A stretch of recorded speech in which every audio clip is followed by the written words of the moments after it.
नमस्कार दोस्तों, जय हिंद, वंदे मातरम। स्वागत करते हैं आपके अपने YouTube channel Jaiswal coaching centre पर। जी हाँ दोस्तों, चैनल परिवर्तित किया गया है तो कहीं घबराने की ज़रूरत नहीं है। मैं आपके साथ विजय जायसवाल बात करेंगे दोस्तों बाल विकास के पेडागोजी के 1000 प्रश्नों का जो आपका संग्रह चल रहा है, MCQ चल रहा है। ठीक है, ये दोस्तों पार्ट नंबर आपका 12 है। ठीक है, और इसके पार्ट अगर आप पिछले पार्ट या पिछली क्लासेज अगर आप लोगों को देखना तो यहाँ पे बेल आइकन पे प्लेलिस्ट मिलेगा, लिंक मिल जाएगा तो आप लोग देख सकते हैं। जी हाँ दोस्तों, यही प्रश्न आने वाले हैं, पूरा कंसेप्ट लेकर आए हैं बाल विकास पेडागोजी का, क्योंकि हमारा टारगेट है भैया, अगर आप ये पूरे क्वेश्चन सही तरीके से हमारे बताए अनुसार यहाँ पर आप स्टडी करते हैं तो 30 प्रश्न आपके बाल विकास में पक्के होंगे। जी हाँ दोस्तों, चैनल परिवर्तित किया गया है। रॉकिंग इन्फॉर्मेशन की जगह जायसवाल कोचिंग सेंटर यहाँ परमानेंट चैनल। ठीक है, हम और पावर्ड बाई हमारी इच्छा, राष्ट्र हित में शिक्षा। उम्मीद करता हूँ जैसा अभी तक आप लोगों से प्यार और स्नेह मिलता आ रहा है, उम्मीद करते हैं और आगे इससे ज़्यादा मिलेगा। ठीक है, तो अगर चैनल में पहली बार है सब्सक्राइब कर लीजिएगा और बेल आइकन प्रेस कर लीजिएगा। चलिए आइए प्रश्नों को।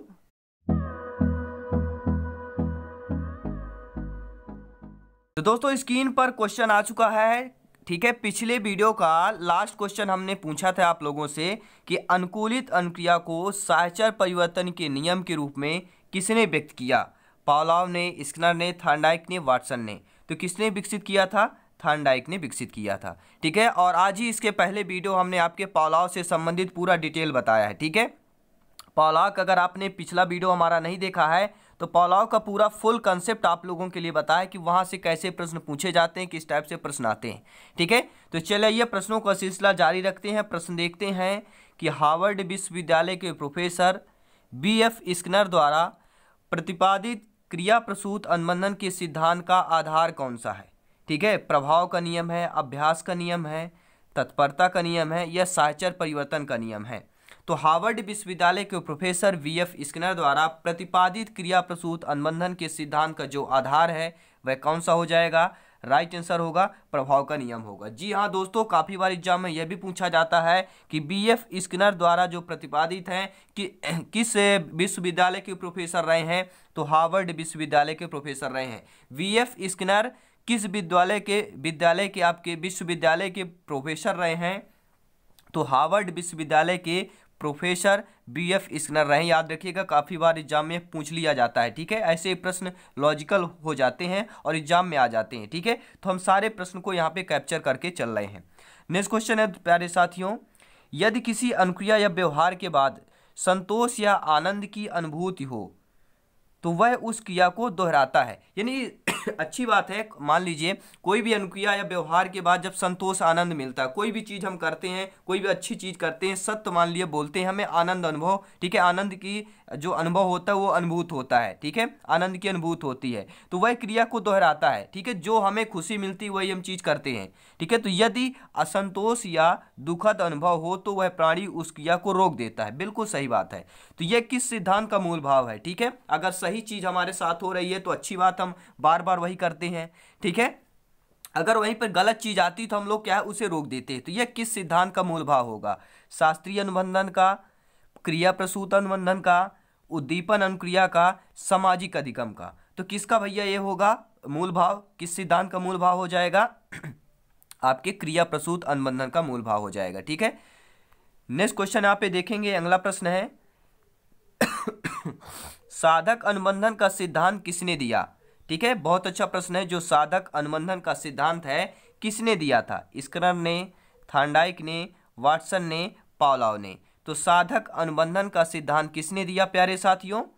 स्किनर हो जाएगा। ठीक है, ठीक है, प्रत्येक वीडियो पर दोस्तों हम 30 प्रश्न लेकर आते हैं। 30 में से आप लोग कितना स्कोर कर पाते हैं हमें नीचे कमेंट बॉक्स में जरूर आप लोग बताया करें। ठीक है, क्योंकि जितना ज़्यादा प्रैक्टिस करेंगे उतना ही अच्छा आप प्रिपरेशन करेंगे, उतना अच्छा आपकी तैयारी बेस्ट होगी। ठीक है, नेक्स्ट क्वेश्चन देखते हैं, जिस व्यवहार में बालक को उद्दीपक की जानकारी हो कहलाता है। यानी ऐसा कौन सा व्यवहार है जिसमें बालक के उद्दीपक की जानकारी हो जाए? ठीक है, उद्दीपक की जानकारी में बालक के किस व्यवहार से होती है? अनुक्रियात्मक व्यवहार से होती है, उद्दीपक व्यवहार से होती है, निर्मित, ठीक है, निर्गमित व्यवहार से होती है या आपके तीनों व्यवहार से होगी। देखिए वह व्यवहार जिसमें बालक की उद्दीपक की जानकारी हो जाती है वह आपके अनुक्रियात्मक व्यवहार कहलाता है। कौन सा? अनुक्रियात्मक व्यवहार कहलाता है। अगला प्रश्न यहाँ पे है, ऐसी प्रतिक्रियाएं जो ज्ञात उद्दीपक द्वारा उत्पन्न होती हैं कहलाती हैं। यानी ऐसी प्रतिक्रिया दोस्तों जिसकी हमें, ठीक है, जानकारी हो, ज्ञात हो, पहले से ज्ञात हो, तो वह उद्दीपक है द्वारा जो उत्पन्न हो वो कौन सी आपकी प्रतिक्रियाएं कहलाएंगी। ठीक है, प्रकाशित अनुक्रिया, गमित अनुक्रिया, निर्गमित अनुक्रिया या ए व बी आपके दोनों होंगे। ठीक है, तो ऐसी प्रतिक्रियाएं जो ज्ञात उद्दीपक द्वारा उत्पन्न हो वह कहलाती हैं प्रकाशित अनुक्रिया भी कहलाती हैं और आपकी गमित अनुक्रिया भी, यानी कि ए व बी आपका, ठीक है, दोनों सही होंगे। तो D option is the right answer. Next question यहाँ पे देखेंगे, अगला प्रश्न है, जिस व्यवहार में उद्दीपक की जानकारी नहीं हो कहलाता है। यानी ऐसा व्यवहार जिसमें आपकी उद्दीपक की जानकारी नहीं होती है। ठीक है, तो ऐसा कौन सा व्यवहार आपका कहलाएगा? शास्त्रीय व्यवहार में होता है, अनुबंधन में, क्रिया प्रसूत में या अनुक्रियात्मक में? तो जिस व्यवहार में उद्दीपक की जानकारी नहीं होती है दोस्तों वह आपका कहलाता है क्रिया प्रसूत व्यवहार कहलाता है। ठीक है, नेक्स्ट क्वेश्चन यहाँ पे देखेंगे, अगला प्रश्न है, ऐसी अनुक्रिया जिसमें उद्दीपक सामने नहीं हो। ठीक है, ऐसी आपकी अनुक्रिया जिसमें आपका उद्दीपक सामने ना हो, ठीक है, सामने नहीं हो, तो क्या कहलाएगी? गमित, निर्गमित, प्रकाशित या आपका व्यवहारिक कहलाएगा। ठीक है, तो ऐसी अनुक्रिया जिसमें उद्दीपक सामने नहीं होता वह आपकी निर्गमित कहलाती है। निर्गमित एक ऐसी अनुक्रिया होती है जिसमें उद्दीपक सामने नहीं होता, क्योंकि आप पे निर्गमित लिखा हुआ है। ठीक है, सामने नहीं होता, ठीक है, गमन नहीं करता। ठीक है, नेक्स्ट क्वेश्चन यहाँ पे देखेंगे, अगला प्रश्न स्क्रीन पर आ चुका है। उम्मीद करता हूँ सभी प्रश्न आपको अच्छे तरीके से समझ में आ रहे होंगे और इस प्रकार से अगर एग्जाम में प्रश्न आएंगे तो भैया आप लोग सॉलिड 100% आपका बिल्कुल सही करके आएंगे। ठीक है, उम्मीद करता हूँ आप लोगों से। ठीक है, तो इससे बढ़िया प्रिपरेशन कीजिए, बहुत अच्छी तैयारी कीजिए और पीडीएफ फाइल भी आपको फ्री में मिलेगी। आज ही Telegram channel, WhatsApp group join कर लें, लिंक आपको वीडियो के डिस्क्रिप्शन में सबसे नीचे दे दिया जाएगा। ठीक है, क्वेश्चन देखते हैं, यदि प्राणी की निर्गमित अनुक्रिया को, ठीक है, पुनर्बलित कर दिया जाए। ठीक है, यदि प्राणी की जो निर्गमित अनुक्रिया होती है उसको फिर से क्या है, पुनर्बलित कर दिया जाए तो वह बलवती हो जाती है। प्रश्न को ध्यानपूर्वक समझिएगा, यदि प्राणी की निर्गमित अनुक्रिया को फिर से पुनर्बलित कर दिया जाए तो वह क्या, बलवती हो जाती है, यानी बलवान हो जाती है और बार बार दोहराए जाने पर वह स्थायी व्यवहार में परिवर्तित हो जाती है। तो यह उक्त कथन का संबंध होगा, किससे संबंध होगा? क्रिया प्रसूत अनुबंधन सिद्धांत की, शास्त्रीय अनुबंधन सिद्धांत में या आपके उद्दीपक अनुक्रिया सिद्धांत में या समग्रवाद में, यानी कि तीनों में। देखिए कोई प्राणी जब निर्गमित अनुक्रिया को पुनर्बलित करके फिर बलवलित हो जाता है, यानी उसके बारे में जानकारी हो जाता है, तो जब जानकारी हो जाता है, बलवान हो जाता है, बलवती हो जाता है, तो वह बार बार दोहराया जाता है। जब वो बार बार दोहराया जाता है तो वो क्या है, स्थायी व्यवहार में परिवर्तित हो जाता है। जब वह स्थायी व्यवहार में परिवर्तित हो जाता है तो वह क्रिया प्रसूत अनुबंधन सिद्धांत कहलाता है, क्योंकि वहां पर करके वह, ठीक है, परिवर्तित स्थायी व्यवहार उसके कैसे आते हुए, करके, ठीक है, करके करता है ना, पुनर्बलित कर दिया जाए तो वह बलवती हो जाता है, यानी ठीक है, पुनः अगर उसे पुनर्बलित किया जाता है, फोर्स दिया जाता है, ठीक है, ऊर्जा दी जाती है, तो वह आपका बार बार अगर ऐसा दोहराता है तो क्या है, उसके स्थायी व्यवहार में परिवर्तित हो जाता है, वह आपका क्रिया प्रसूत अनुबंधन कहलाता है, क्योंकि बार बार दोहराता है तो क्रिया प्रसूत। ठीक है, नेक्स्ट क्वेश्चन देखें, चलिए अगला प्रश्न देखने वाले हैं, स्क्रीन पर आ चुका है और प्रश्न दोस्तों यह पूछा जा रहा है कि स्किनर ने क्रिया प्रसूत अनुबंधन के कितने तत्व माने हैं। बहुत अच्छा प्रश्न है, उम्दा प्रश्न है, लाजवाब प्रश्न है साथियों, कि जो आपके मनोवैज्ञानिक है स्किनर ने, उन्होंने क्रिया प्रसूत अनुबंधन के कितने तत्व माने हैं। 3 माने हैं, 5 माने हैं, 4 माने हैं, 6 माने हैं। कितने तत्व माने हैं भैया? तो राइट आंसर क्या हो जाएगा? अगर आप लोगों को पता हो तो नीचे कमेंट बॉक्स में जरूर बताइएगा। ठीक है, तो इसका राइट आंसर हो जाएगा प्यारे साथियों, B option is the right answer. यानी स्किनर ने क्रिया प्रसूत के अनुबंधन के 5 तत्व माने हैं। कितने तत्व माने हैं? 5 तत्व। ठीक है, अगला प्रश्न देखेंगे, क्रिया प्रसूत अनुबंधन के सिद्धांत के तत्वों में शामिल है। बहुत अच्छा प्रश्न है, जो आपका क्रिया प्रसूत अनुबंधन है, ठीक है, इनके सिद्धांत में कौन कौन से तत्व आपके शामिल हैं। ठीक है, आकृतिकरण, बहिर्गमन, स्वतः आपूर्ति, पुनर्बलन या उपर्युक्त सभी। तो क्रिया प्रसूत अनुबंधन के सिद्धांत के तत्व में कौन कौन से शामिल है? आपके आकृतिकरण भी है, बहिर्गमन भी है और स्वतः या पूत पुनर्बलन भी है, यानी कि उपर्युक्त सभी हो जाएगा। ठीक है, अगला प्रश्न देखेंगे दोस्तों, अनुक्रिया तथा पुनर्बलन में अनुबंधन स्थापित हो जाना, यानी कि अनुक्रिया और जो पुनर्बलन दोनों में क्या हो, अनुबंधन अगर स्थापित हो जाता है, ठीक है, तो शास्त्रीय अनुबंधन कहलाएगा, क्रिया प्रसूत कहलाएगा, गेस्टाल्टवाद कहलाएगा या मनोविश्लेषणवाद कहलाएगा। बहुत अच्छा प्रश्न है, ध्यान दीजिएगा। ठीक है, अनुक्रिया अगर पुनर्बलन दोनों का अनुबंधन हो स्थापित हो जाता है तो वह आपका क्रिया प्रसूत कहलाता है। ठीक है, अगला प्रश्न देखेंगे। अगला प्रश्न यह है दोस्तों, क्रिया अनुक्रिया के बार बार दोहराने की संभावना का बढ़ना कहलाता है। देखिए बहुत अच्छा प्रश्न बता रहे हैं, बहुत कम यह प्रश्न आपको देखने को मिलेगा। यही प्रश्न आपके एग्जाम पैटर्न में आने वाले हैं, नए सिलेबस के अकॉर्डिंग सभी प्रश्न हैं और अपडेट क्वेश्चन है। ठीक है, तो किसी अनुक्रिया के अगर कोई भी अनुक्रिया है दोस्तों, अगर उसको हम बार बार दोहराते हैं, ठीक है, जब बार बार दोहराएंगे तो संभावना का बढ़ना कहलाता है। बिल्कुल सही बात है। ठीक है, जब कोई चीज़ बार बार हम दोहराते हैं, अगर बार बार हम प्रैक्टिस करेंगे तो हमें उसकी नॉलेज होगी, उसका ज्ञान होगा हमें। ठीक है, तो संभावना का बढ़ना लाजमी होता है, यानी कि बढ़ना कहलाता है। क्या कहलाएगा, उद्दीपन, अभ्यास, पुनर्बलन, प्रतिक्रिया। ठीक है, अब देखिए समझने वाली बात, अनुक्रिया के बार बार दोहराने पर, बार बार दोहराना मतलब पुनर्बलन कहला जाएगा। ठीक है, तो तीसरा ऑप्शन सही हो जाएगा। नेक्स्ट क्वेश्चन देखेंगे। अगला प्रश्न है, क्रमबद्ध व्यवहार का सिद्धांत किसने दिया था। बहुत अच्छा इंपॉर्टेंट प्रश्न है दोस्तों। प्रश्न यह पूछा जा रहा है कि जो आपका क्रमबद्ध का सिद्धांत है आखिरकार इन्होंने किसने दिया था। बहुत अच्छा प्रश्न है। क्रमबद्ध व्यवहार का सिद्धांत किसने दिया, हल ने दिया, स्किनर ने दिया, लेविन ने दिया, गुथरी ने दिया। ठीक है, तो राइट आंसर क्या हो जाएगा इसका, चलिए बताइए कमेंट करके। क्रमबद्ध व्यवहार का सिद्धांत किसने दिया था, तो हल ने दिया था। ठीक है, देखिए क्रमबद्ध जो व्यवहार है उसको किसने सिद्धांत दिया, उसको हल ने दिया था, याद रखिएगा। ठीक है, क्रमबद्ध व्यवहार को हल ने कर दिया। ठीक है, ये ट्रिक के माध्यम से कुछ भी लॉजिकल वर्ड यूज करके हम, ठीक है, अपने आप को प्रिपेयर रख सकते हैं, अपने आप को याद कर सकते हैं, अपने आप को माइंड में स्टोर कर सकते हैं।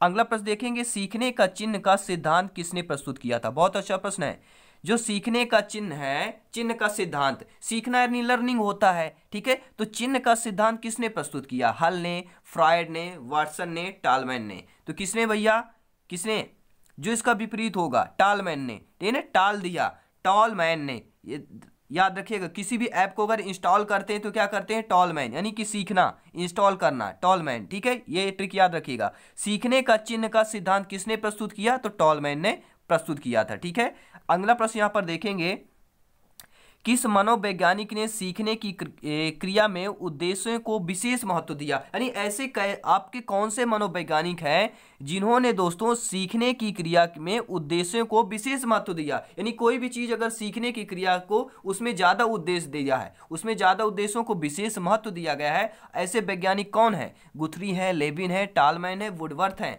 तो ऐसे आपके टालमैन वैज्ञानिक हैं, मनोवैज्ञानिक हैं। टालमैन कैसे एक मनोवैज्ञानिक हैं, इन्होंने सीखने की क्रिया में उद्देश्यों को विशेष महत्व दिया है। ठीक है, अगला प्रश्न देखेंगे यहां पर, टालमैन ने सीखने की प्रक्रिया के लिए किसे उत्तरदायी माना है। टालमैन जो है इन्होंने सीखने की प्रक्रिया के लिए किसे ज्यादातर उत्तरदायी माना है, वातावरण को, अभ्यास को, बौद्धिक व्यवहार को, पुनर्बलन को। ठीक है, तो किसको यहाँ पे उत्तरदायी माना है इन्होंने बौद्धिक व्यवहार को, ठीक है, उत्तरदायी माना है। क्योंकि टालमैन सीखने की प्रक्रिया के लिए किसे उत्तरदायी माना है, बौद्धिक व्यवहार को उत्तरदायी माना है। अगला प्रश्न देखेंगे, सीखने का क्षेत्रीय सिद्धांत किसने विकसित किया था। ठीक है, जो सीखने का क्षेत्रीय सिद्धांत है, ठीक है, किसने विकसित किया, फ्रायड ने, कुर्ट लेविन ने, वाटसन ने, पियाजे ने, जीन पियाजे ने। ठीक है, तो किसने भैया यहाँ पे विकसित किया क्षेत्रीय सिद्धांत को, किसने विकसित किया, तो कुर्ट लेविन ने विकसित किया था। ठीक है, याद रखिएगा। और पीडीएफ फाइल आपको मिल जाएगी फ्री में, फ्री ऑफ कॉस्ट मिलेगी। कोई यहाँ पे आपको एक्स्ट्रा चार्ज नहीं देना है, क्योंकि हमारी इच्छा राष्ट्र हित में शिक्षा है, देश हित में चैनल है। केवल आप सब्सक्राइब करते जाएं, लाइक करते जाएं, कमेंट करते जाएं, अपना प्यार और स्नेह बनाए रखें। ठीक है, अगला प्रश्न देखेंगे, सीखने की क्रिया व्यक्ति की स्थिति एवं वातावरण पर आधारित होती है। सही, अच्छी बात है। जो सीखने की क्रिया होती है वह व्यक्ति की स्थिति एवं वातावरण पर आधारित होती है। तो यह किस सिद्धांत की मुख्य अवधारणा है, चिन्ह के सिद्धांत की, क्रमबद्ध व्यवहार सिद्धांत की, प्रतिस्थापन सिद्धांत की, या क्षेत्रीय सिद्धांत की। तो राइट आंसर क्या हो जाएगा दोस्तों, सीखने की क्रिया व्यक्ति की स्थिति एवं वातावरण पर आधारित है। यह किस सिद्धांत की मुख्य अवधारणा है? क्षेत्रीय सिद्धांत की। अगला प्रश्न यहाँ पे देखेंगे, गेने ने अधिगम का वर्गीकरण कब प्रस्तुत किया? ठीक है, जो आपके गेने एक मनोवैज्ञानिक है, इन्होंने अधिगम का वर्गीकरण प्रस्तुत किया, लेकिन कब प्रस्तुत किया था? सन 1905 में, 1970 में, 1977 में, 1980 में। ठीक है, तो आपके मनोवैज्ञानिक गेने ने अधिगम का वर्गीकरण सन 1970 में प्रस्तुत किया था। अगला प्रश्न देखेंगे साथियों, गेने ने अधिगम को कितने भागों में विभक्त किया था? ठीक है, जो आपके मनोवैज्ञानिक गेने हैं, इन्होंने अधिगम को कितने भागों में विभक्त किया?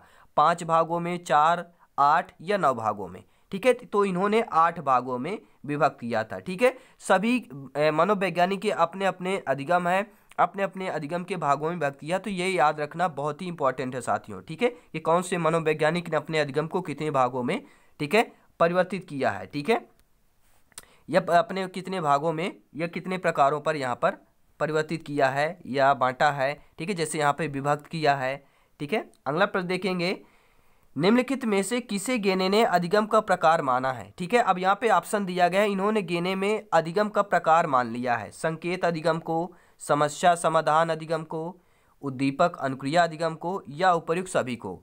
ठीक है, तो गेने ने अधिगम का प्रकार माना है, आपके संकेत अधिगम को भी माना है, समस्या समाधान अधिगम को भी माना है, और उद्दीपक अनुक्रिया को भी माना है, यानी कि उपर्युक्त सभी को माना है। ठीक है, अगला प्रश्न देखेंगे साथियों, नेक्स्ट क्वेश्चन है, संकेत अधिगम आधारित होता है। जब आपका संकेत अधिगम होता है, ठीक है, वह किस पर आधारित होता है? शास्त्रीय अनुबंधन पर, क्रिया प्रसूत अनुबंधन पर, उद्दीपक अनुक्रिया पर, या अंतर्दृष्टि एवं सूझ पर होता है? तो संकेत अधिगम आधारित होता है, शास्त्रीय अनुबंधन पर आधारित होता है। नेक्स्ट क्वेश्चन देखेंगे साथियों, गेने के अनुसार छोटे बालकों को भाषा सिखाने में सहायक अधिगम है, यानी जो आपके मनोवैज्ञानिक गेने हैं, उनके अनुसार जो है छोटे बालकों को भाषा सिखाने में सहायक अधिगम कौन सा है? उद्दीपक अनुक्रिया अधिगम, संकेत अधिगम, विभेद अधिगम, या संप्रत्यय अधिगम? तो राइट आंसर क्या हो जाएगा? संकेत अधिगम हो जाएगा। अगला प्रश्न यहाँ पर देखने वाले हैं, क्वेश्चन ये पूछा जा रहा है दोस्तों कि गेने के अनुसार छोटे बालकों को उच्चारण सिखाने में सहायक अधिगम है। ठीक है, मनोवैज्ञानिक है आपके गेने, इनके अनुसार छोटे बालकों को उच्चारण सिखाने में सहायक अधिगम कौन सा होता है? तो वह आपका उद्दीपक अनुक्रिया अधिगम होता है। ठीक है, चलिए अगला प्रश्न देखने वाले हैं। अगला प्रश्न स्क्रीन पर आ चुका है। सभी प्रश्न यहाँ पे इंपॉर्टेंट है, क्योंकि सभी प्रश्न आपके इंपॉर्टेंट यहाँ पर लिए गए हैं। अगला प्रश्न यह है, गेने के अनुसार अभिक्रमित अनुदेशन में कौन सा अधिगम कार्य करता है? अशाब्दिक श्रृंखला अधिगम, शाब्दिक श्रृंखला अधिगम, विभेद अधिगम, या समस्या समाधान अधिगम? तो गेने के अनुसार अभिक्रमित अनुदेशन में कौन सा अधिगम कार्य करता है? तो राइट आंसर क्या हो जाएगा? शाब्दिक श्रृंखला अधिगम। दोस्तों एक यहाँ पे आप एक लॉजिकल देखने को मिलेगा, या कुछ ऐसे ही कह सकते हैं कि कोई भी जब यहाँ पे प्रश्न हम लेते हैं वैज्ञानिक से, मनोवैज्ञानिक के, ठीक है, पेडागोजी चल रही है, तो एक ही आपके वैज्ञानिक के जितने क्वेश्चन है तो एक, ठीक है, लगातार हम लेते हैं, लक्सर लेते हैं। ठीक है, एक के बाद एक लेते हैं, ताकि आप लोगों को समझने में सहूलियत हो सके। ठीक है, अगला प्रश्न देखेंगे, संप्रत्यय श्रृंखला अधिगम का उल्लेख सर्वप्रथम सन 1964 में किसने किया था? ठीक है, जो संप्रत्यय श्रृंखला अधिगम का उल्लेख है सर्वप्रथम 1964 में किसने किया था? गैन ने किया था, केंडलर ने किया था, गुथरी ने किया, या वुडवर्थ ने किया था? तो संप्रत्यय श्रृंखला का उल्लेख सर्वप्रथम 1964 में किसने किया था? देखिए अब एक इंपॉर्टेंट बात हो गया, ठीक है, केंडलर ने किया था, लेकिन यहाँ पे 2-3 प्रश्न बन सकते हैं। ठीक है, कैसे? अब यह बनता कि संप्रत्यय श्रृंखला अधिगम का जो उल्लेख है केंडलर ने सर्वप्रथम कब किया था? तो सन 1964 में किया था। ठीक है, या केंडलर ने केंडलर ने 1964 में किस अधिगम का उल्लेख किया था? तो संप्रत्यय श्रृंखला अधिगम का उल्लेख किया था। ठीक है, 3-4 प्रश्न एक ही क्वेश्चन से बन सकते हैं, तो आप लोगों को समझने की जरूरत है। ठीक है, और वीडियो अच्छा लगे तो लाइक भी करते जाइए आप लोग। ठीक है, अगला प्रश्न देखेंगे, जो अधिगम व्यक्ति में किसी वस्तु या घटना को एक वर्ग के रूप में अनुक्रिया करना संभव बनाते हैं को गेने ने कहा है। यानी ऐसे अधिगम जो व्यक्ति में किसी वस्तु या घटना को एक वर्ग के रूप में अनुक्रिया करना संभव बनाते हैं, तो ऐसे में गेने ने इनको क्या कहा है? तो संप्रत्यय अधिगम कहा है। कैसा अधिगम? संप्रत्यय अधिगम कहा है। ठीक है, अगला प्रश्न देखेंगे, गेने ने संप्रत्यय अधिगम विकास के कितने स्तर माने हैं? ठीक है, 3 स्तर, 4, 5, 6। तो गेने ने संप्रत्यय अधिगम के विकास में कितने स्तर माने हैं? तो 4 स्तर माने हैं। ठीक है, अगला प्रश्न देखेंगे, गेने ने सिद्धांत अधिगम के कितने पद बताए हैं? जो आपके प्रोफेसर गेने हैं, इन्होंने सिद्धांत अधिगम के कितने पद बनाए हैं? ठीक है, तो इन्होंने 5 पद बताए हैं। ठीक है, कितने पद बताए हैं? 5 पद बताए हैं। अगला प्रश्न देखेंगे, अधिगम का संरचनात्मक सिद्धांत किसने विकसित किया था? बहुत अच्छा प्रश्न है, इंपॉर्टेंट प्रश्न है, ध्यान दीजिएगा। जो आपका अधिगम का संरचनात्मक अधिगम सिद्धांत है, किसने विकसित किया था? पियाजे ने, वंडूरा ने, जेरोम ब्रूनर ने या थॉर्नडाइक ने? तो किसने विकसित किया था अधिगम का संरचनात्मक सिद्धांत? आपके किसने? जेरोम ब्रूनर ने, ठीक है, विकसित किया था। तो दोस्तों ये रहे आपके 30 आज के वीडियो के प्रश्न। 30 प्रश्न रहे बाल विकास, पेडागोजी, शिक्षण शास्त्र, मनोविज्ञान के। अब 30 में से आप लोग कितना स्कोर कर पाए हैं? अपना स्कोर कार्ड हमें कमेंट बॉक्स में जरूर बताएं दोस्तों। और चैनल पे पहली बार आए तो सब्सक्राइब करना मत भूलिएगा, क्योंकि यहाँ पर आपको सभी सिलेक्शन वाले प्रश्न मिलेंगे। सिलेक्शन वाली वीडियो मिलती है, आपके एग्जाम पैटर्न के अनुसार सभी प्रश्न लेकर आते हैं। सभी प्रश्नों का सिलेक्शन रहता है आपके एग्जाम पैटर्न के अनुसार। ठीक है दोस्तों, तो जायसवाल कोचिंग सेंटर को आज ही सब्सक्राइब करें, लाइक करें, शेयर करें और अपना प्यार और स्नेह इसी तरह बनाए रखें। ठीक है दोस्तों, चलिए मिलते हैं नेक्स्ट क्लास में। धन्यवाद, जय हिंद, वंदे मातरम। साथ ही बेल आइकन प्रेस कर लीजिएगा ताकि लेटेस्ट नोटिफिकेशन आपको मिलता रहे।